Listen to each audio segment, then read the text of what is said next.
dia a todos! Esse é o nosso encontro todos os domingos de manhã da série Introdução ao Estudo da Doutrina Espírita.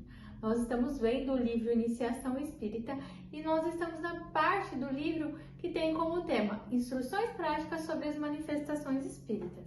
Hoje nós iremos ver o capítulo 8, que ele vem trazer com subtópicos, né? E hoje nós veremos dois. O primeiro é dele das relações com os espíritos, né?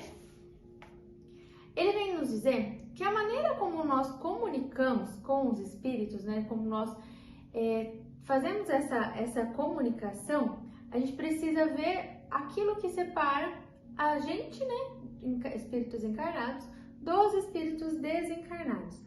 Para que a gente possa entender o caráter desse espírito, né? Entender também os graus de evolução da escala espírita, para que a gente possa saber durante uma comunicação que tipo de espírito nós estamos nos comunicando. Se é um espírito leviano, se é um espírito já mais evoluído, se é um espírito inferior. E nós precisamos ver também a maneira, o caminho que nós vamos chegar até ele, as palavras que nós vamos conduzir, as perguntas que nós vamos estar fazendo ali, para que possa então ocorrer essa reunião. Então, não é chegar como a gente fosse conversar com um amigo de forma aleatória, usar qualquer palavra, falar, e aí, mano, tudo beleza? Aí, como é que tá aí no plano espiritual? Não é assim, né? Então, todas as maneiras que nós vamos falar, as perguntas têm que ser de forma direta, não ficar com interesses particulares. Então, é esse tipo de comunicação que a gente precisa ter, né? Uma forma direta, objetiva, para um bem comum, não para um bem próprio, tá? Porque aí também a gente tem que sempre lembrar, né? Que conforme a gente fala, com o tipo de comunicação que a gente vai ter, é um tipo também de espíritos que nós vamos atrair para essas determinadas reuniões. Que é o próximo título, né?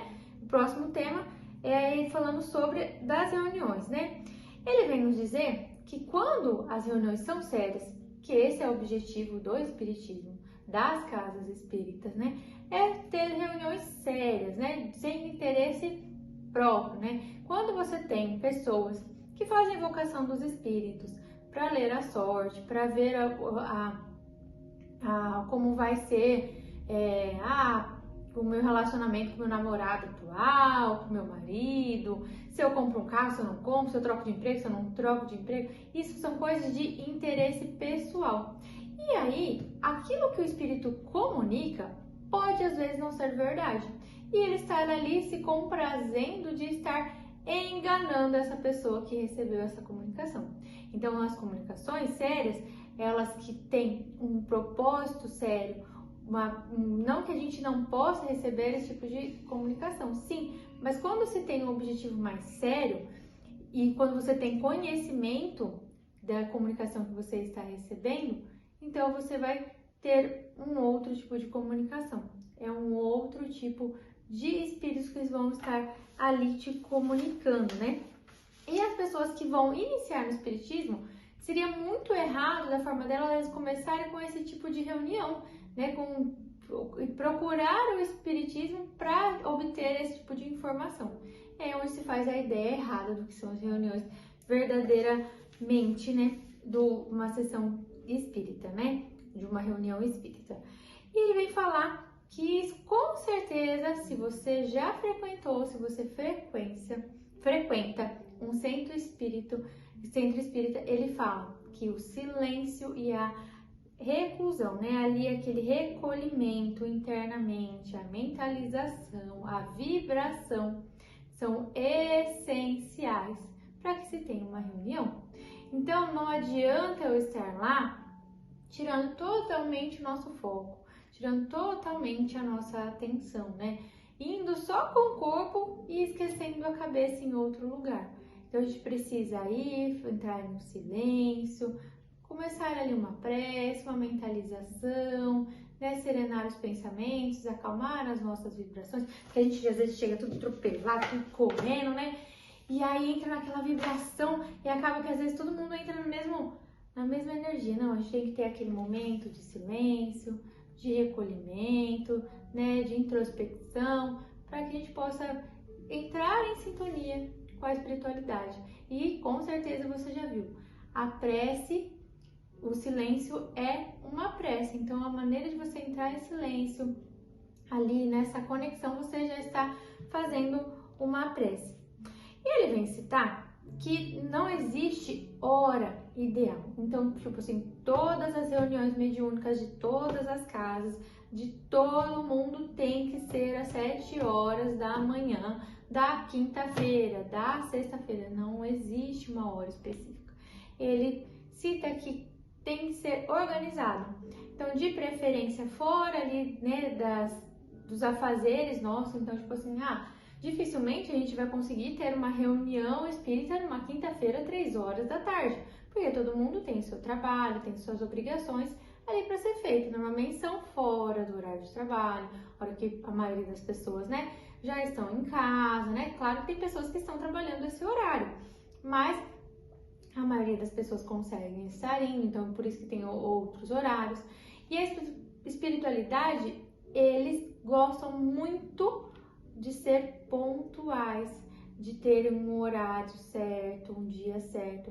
No que sentido? Então, por exemplo, se a reunião mediúnica naquela casa que você frequenta é às 7h30 da segunda-feira, eles gostam que inicie às 7h30 da segunda-feira, porque eles também trabalham. Os espíritos são como os nossos, só despojam da carne, só do material. Eles já vieram aqui, cumpriram a sua prova, suas missões que tiveram aqui e retornaram à pátria espiritual para continuar estudando e trabalhando. Eles têm seus afazeres, então eles têm os seus compromissos. Então, se, por exemplo, eles têm um compromisso toda segunda-feira, 7h30 da noite, para estar naquela casa espírita estudando ou orientando, eles vão estar ali. E eles gostam também de pontualidade, né? De disciplina. Isso a gente precisa seguir esse exemplo para a nossa vida, né? Ter uma disciplina, uma constância, uma frequência, porque eles vão estar ali muitas vezes, às vezes, levando um espírito que precisa estudar, um espírito que precisa ali ter uma comunicação, uma orientação.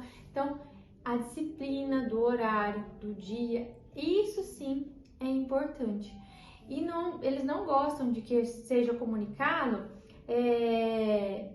tipo, agora, daqui 10 minutos, reunião espírita. Não é assim que funciona, porque eles têm seus afazeres. Então, a disciplina é muito importante, né? Então, nós temos que ter essa disciplina. E não adianta também a gente falar, não, todos os dias, 7h30 da noite vai ter reunião, todos os dias. Porque ele vem nos explicar que o médium encarnado, ele precisa, né, desenvolver ali o seu dom de ter essa comunicação. E para isso, ele acaba, né, despendendo energia. Então, quando ele também tem a comunicação, quando ele já tem uma habilidade, ele tem uma energia, essa vibração, essa comunicação. E que se fizer todos os dias, vai ser demasiadamente cansativo. Pode ocorrer? Pode, mas é ideal que seja de 1 a 2 vezes na semana para não sobrecarregar esse médium, esse espírito. Então não tem essa necessidade de estar abusando aí da faculdade mediúnica para que se tenha uma comunicação todos os dias, né? E ele vem dizer que as reuniões, como nós já dissemos, né, as que são de especulação, de interesse próprio, a espiritualidade não concorda com isso. Pode ir ali 1 ou 2 vezes, mas quando eles verem que eles estão sendo abusados, né, ali pelas pessoas, né, sendo prejudicados, como eles têm vários afazeres, eles falam, olha, desculpa, mas eu não vou me ocupar com isso, porque eu tenho outras coisas para fazer, certo? Espero que vocês tenham gostado, espero que vocês tenham entendido. No próximo domingo nós vamos dar sequência nesse capítulo, né, onde nós iremos falar do local onde são realizadas as reuniões. Um ótimo e abençoado domingo a todos nós e mais uma vez, gratidão!